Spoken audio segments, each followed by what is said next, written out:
pulpit was front and center, so we can imagine there's a pulpit here. My preference is to speak plain and simple. Advent is a season about looking ahead. And one of the interesting things is we are called to look ahead, to anticipate, to expect. And we do that by looking backwards at the history of the people of Israel and the history of the Christian church. Our readings from the Old Testament, our readings from the New Testament. Our hope, our anticipation is rooted in memory.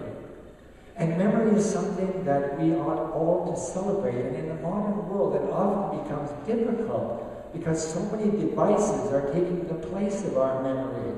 I know now that if I want to think of somebody's name, I usually have to reach into my pocket to check my phone. But memory is a key to hope. Memory is a key to peace. Memory is the key to joy. And joy is what we're looking at today. And in my memory, one of the most important things is how I grew up in our childhood home.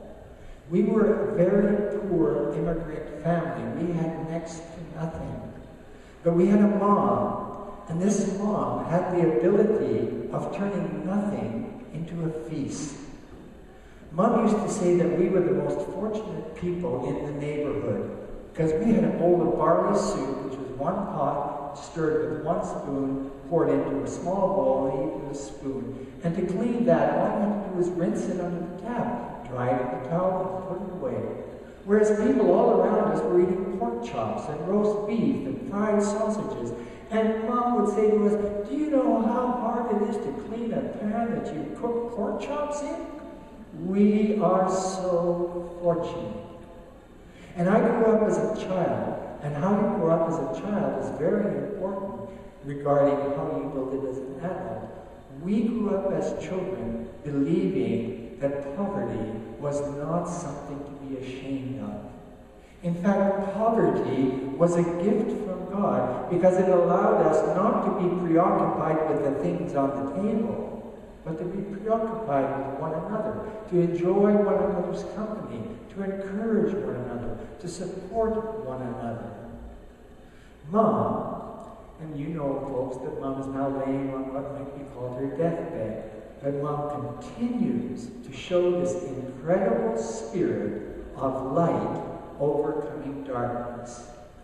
Now, Mom's spirit was deep in me, and I didn't realize that until I was well grown up. But I began to notice that as I walked the streets of the city, which was one of my habits, I would always stop and greet people who I met along the way.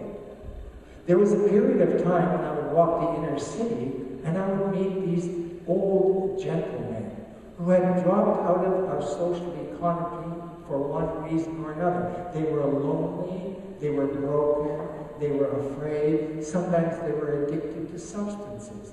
I would meet these gentlemen, I would talk with these gentlemen. Sometimes I would walk them home and tuck them into bed. And as I was tucking them into bed, I'd say to them, would you like to give me that bottle of whiskey? I'll take it away from you and you don't have to do it anymore.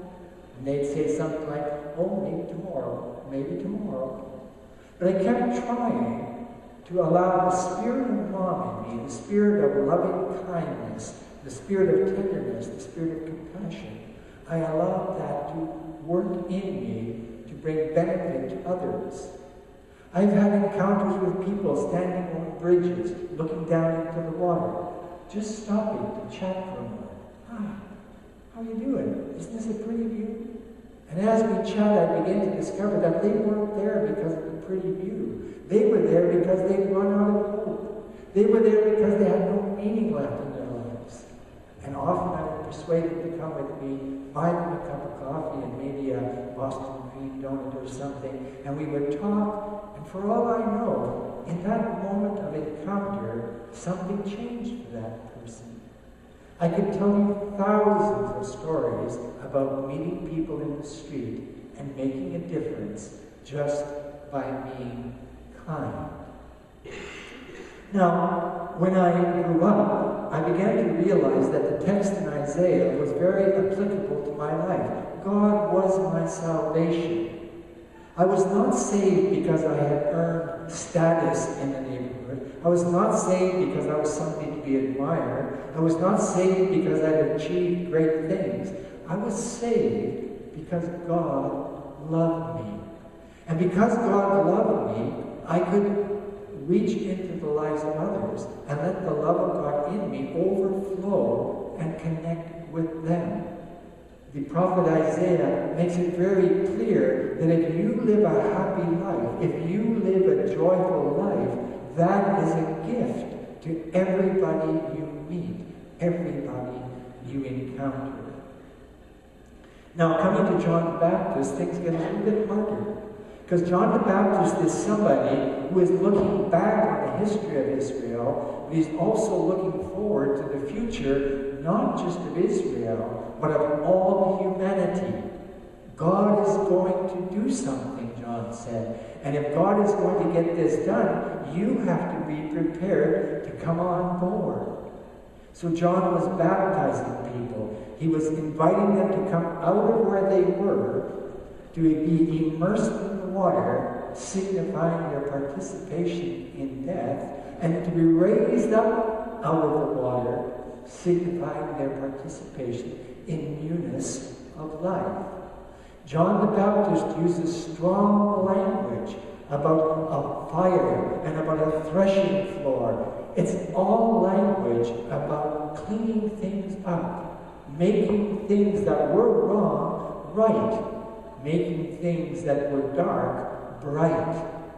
John knows that there can be no future for the human race if we do not embrace the way of God, which is simply the way of love. And I'd like you to know that when you read the New Testament and the Gospels and the Old Testament from a certain point of view, you realize this is not about religion at all. It became a religion, and many people were taken into that religion, and they believed that by having the right religion, they were the only people on earth who had God's favor. It just isn't the case. Anybody who steps out of one way of being and into another, out of the way of self-concern, self-preoccupation with the concern for others, the preoccupation with others, anyone who does this will experience the joy of God.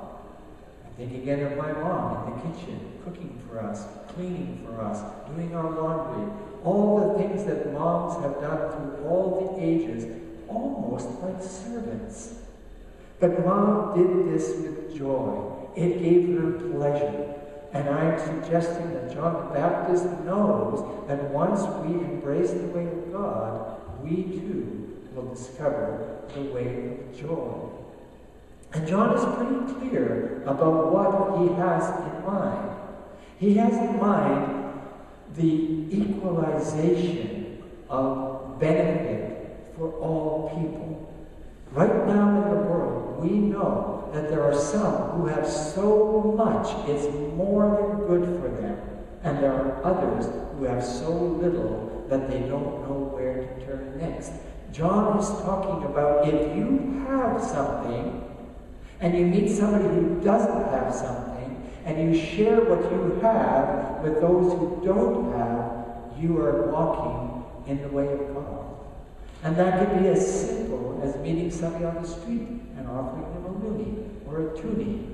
And if you haven't got a loonie or a toonie, offering them a smile and a kind word. Now the text in Philippians is very important to me as a pastor, because the Philippians text is the apostle speaking to people, encouraging them to rejoice, encouraging them to be happy, encouraging them to be engaged with the way of God. And I think this is so very important to be encouraged, because happiness does not just come like that. Happiness is just like building up your muscles when you go to the gym. Happiness is something that you practice daily. You wake up in the morning, you say, "Dear God, it's a rough world out there. Let me be light. Let me be an agent to cast out darkness."